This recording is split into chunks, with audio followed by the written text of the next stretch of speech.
Acontecendo aqui está na sede do SBT em Florianópolis, onde veio fazer uma entrevista com o professor Gustavo Loyola, economista premiado em 2014 como economista do ano, ex-presidente do Banco Central em 2 oportunidades, perfazendo um período de 4 anos à frente do Banco Central, e vem em Florianópolis para realizar uma palestra na Fiesc, Federação das Indústrias, a convite do SBT no Fórum de Santa Catarina. Eu elaborei algumas questões para trazer para o nosso público um pensamento do professor sobre o momento em que vive o Brasil e em que situação está o Brasil neste momento. O governo e os economistas dizem que o Brasil precisa da CPMF. O senhor acredita que seja uma solução? E se o Congresso disser que não, qual seria a saída? O Brasil precisa resolver o problema fiscal. Está gastando mais do que arrecada. O ideal seria diminuir as despesas, cortar mais as despesas e não aumentar impostos sobre a sociedade, no momento em que a situação econômica está bastante difícil.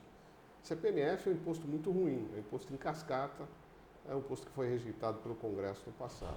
Eu acho que evidentemente, ela ajuda a fechar o buraco orçamentário, mas é a pior solução possível. E, além disso, eu acho de pouca viabilidade política nesse momento, né?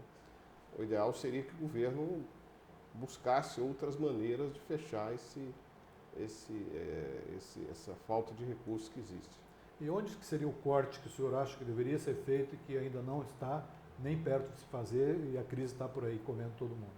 Eu acho que o governo é muito ineficiente na sua máquina, desperdiça muitos recursos, expandiu de maneira desmesurada certos programas, né, como, por exemplo, o Seguro Defeso, o Pronatec, enfim, coisas do gênero. Há também a questão das desonerações, né, que foram concedidas aí sem muito cuidado. Então, o volume hoje de desonerações é muito alto, que deveriam ser reduzidas. Então, aí são alguns dos exemplos. No mais longo prazo, evidentemente, é necessário uma reforma, principalmente na área da Previdência, para estipular uma idade mínima de aposentadoria e também desvincular a correção dos benefícios previdenciários da correção do salário mínimo.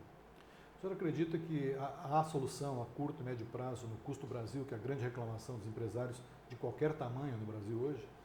Solução há, mas é preciso de um governo que tenha ideologia, uma cabeça voltada para políticas que sejam pró-mercado, que tenha uma visão de simplificar, de retirar do setor privado todos os ônus da burocracia,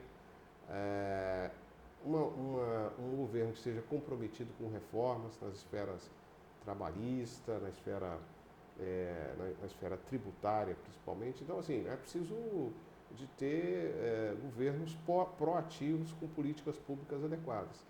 É possível fazer isso? É possível. O Brasil hoje está numa situação vergonhosa de ser um país menos capitalista do que a própria China. A China tem um ambiente de negócios reputado como melhor do que o do Brasil, né? Então, por aí você vê o absurdo que nós estamos, né? Em curto prazo, né? Nós entramos nessa, né? Em curto prazo. O Brasil teve alguns problemas crônicos, né?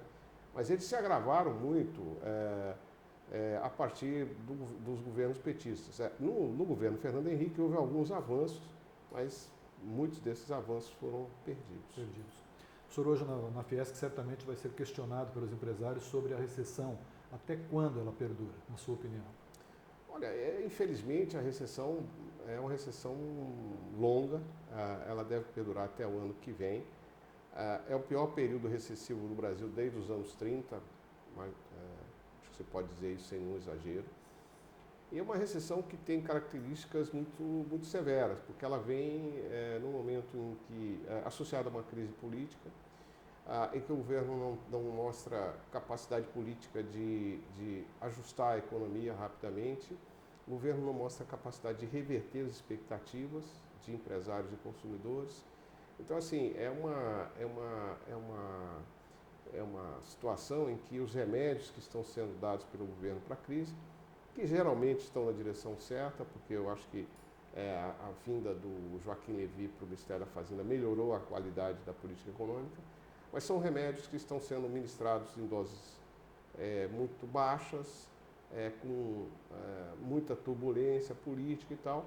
Isso prolonga vamos dizer assim, a saída, adia, né, a saída da crise para 2017, talvez. Talvez 17. Na sua opinião, em quais setores o Brasil deveria investir para se tornar competitivo e ajudar no combate à recessão e voltar a crescer?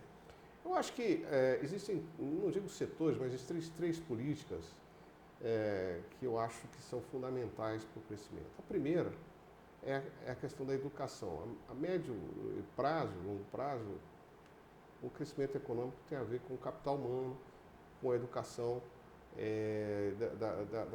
da sua força de trabalho, da sua população. O Brasil precisa investir muito em educação. O segundo tipo de política refere-se à abertura da economia. O país precisa abrir a economia, precisa integrar a sua economia mais à economia global, precisa se expor mais à competição global. Não é fechando a economia que nós vamos melhorar a produtividade, a competitividade. Terceiro, a gente já falou sobre isso, é essa questão do ambiente de negócios, né? Criar uma economia vamos dizer, um ambiente que seja pró-mercado, em que você dê espaço para as empresas crescerem, para as empresas competirem entre si, para que as melhores, as mais competentes tenham sucesso. É isso, é um ambiente em que atrativo, né? Atrativo. O governo tem uma função importante, sempre teve, sempre terá no mundo inteiro, de regulador. E, eventualmente, um outro setor, o governo pode ter alguma política de estímulo, como, por exemplo, na questão da pesquisa tecnológica, né, por exemplo. Então, tem algumas áreas, sim, o governo pode ter uma atuação mais focada. Mais firme. Qual o cenário que o senhor desenha para a inflação? Vamos ficar com 7%? Será menor que 7%?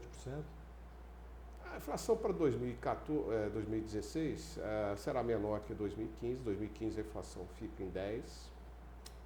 Ela deve ficar o ano que vem em torno de entre 6% e 7%. Né? Na melhor das hipóteses, eu diria que poderia ficar em 6%.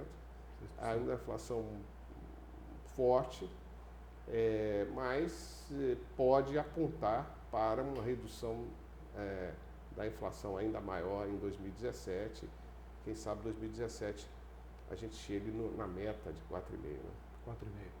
4,5%. Na sua opinião, o dólar nesse patamar que está, ele tende a ficar mais alto, vai desvalorizar um pouco mais o real? Isso poderia ajudar alguns setores a sair do vermelho? Eu acho que o dólar já ajustou grande parte daquilo que deveria ter ajustado, em função da mudança das condições externas, basicamente desaceleração chinesa, queda do preço das commodities e também em função da alta dos juros nos Estados Unidos. Mas, evidentemente, que ele reflete também todo esse clima de incerteza, de desconfiança, de crise política aqui no Brasil. Evidentemente, a trajetória do dólar daqui para frente vai depender do desenrolar dessas questões domésticas. Eu, pessoalmente, acredito que o dólar continua muito valorizado, o real, portanto, enfraquecido nos próximos anos. Isso não é necessariamente ruim para o Brasil. Um câmbio flutuante é uma maneira do país se isolar, se defender de choques externos, de mudanças desse tipo. E, na realidade, a gente já está vendo sinais positivos trazidos por esse novo patamar do dólar. Por exemplo, o saldo comercial brasileiro está aumentando, as expectativas do saldo comercial estão subindo. O déficit em conta corrente, que chegou a ser de 110 bilhões de dólares, é projetado para o ano que vem para ficar em torno de 50 bilhões de dólares. Então, há um processo de correção que é salutar. Evidentemente, os setores que se beneficiam disso são os setores produtores de bens comercializáveis, de bens tradable, né, como a gente diz, tanto no sentido de terem maior capacidade, maior competitividade na exportação, quanto também para vender, ocupar o mercado doméstico em substituição a bens importados. Ok. Para encerrar nossa conversa, eu vou lhe perguntar o seguinte: o senhor tem vindo a Santa Catarina, né, recentemente teve encontro com vários empresários. qual é o sentimento que o senhor tem do ânimo deles aqui em Santa Catarina? Que sabe-se que é um estado diferenciado em alguns aspectos. E que recado o senhor daria para empresários catarinenses, pequeno, médio e grande, considerando 2016 e 2017? Santa Catarina tem o privilégio de ser um estado de uma economia bastante diversificada, que tem uma presença forte de setores produtores de bens tradables, portanto, é uma economia que sofre menos com a crise. Não é que não sofra, sofre também, mas tem uma capacidade de navegar um pouco melhor nesse processo.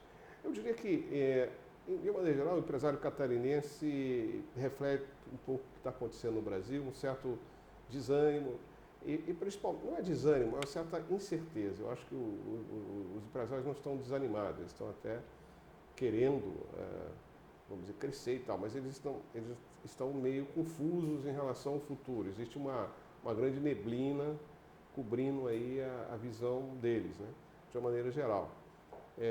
Eu diria o seguinte, o que eu poderia dizer para o empresário de Santa Catarina? Eu diria que essa crise é temporária, uma crise que o Brasil vai sair dela, mas que, evidentemente, o empresariado deve se unir, como toda a sociedade brasileira, para ter essas mudanças, essas reformas que são necessárias. Não adianta mais a gente ter aquela política de ir a Brasília e pedir um favor específico para o setor A, setor B ou setor C. A gente sabe que muitas vezes o governo concede isso com a mão, mas vem com a outra mão e tira mais do que isso. É justamente isso que nós estamos vendo hoje. Quer dizer, alguns segmentos ficaram iludidos, né, por essas políticas aparentemente concessivas, mas que não são sustentáveis, né? Então, eu acho, assim, eu já vi aqui em Santa Catarina alguns empresários animados com a perspectiva de retomar a exportação, etc. Mas, por outro lado, também muita preocupação. O pequeno e médio empresários, evidentemente, inclusive pelo menor acesso a crédito, etc., eles sofrem um pouco mais.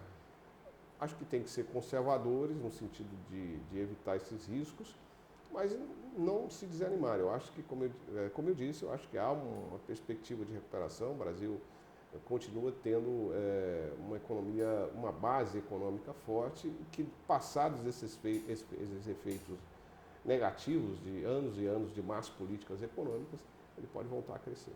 Bom, Deus lhe ouça, que suas previsões aconteçam. Então, muito obrigado pela sua entrevista. Sucesso na sua empreitada pela frente. Muito obrigado. Muito bem.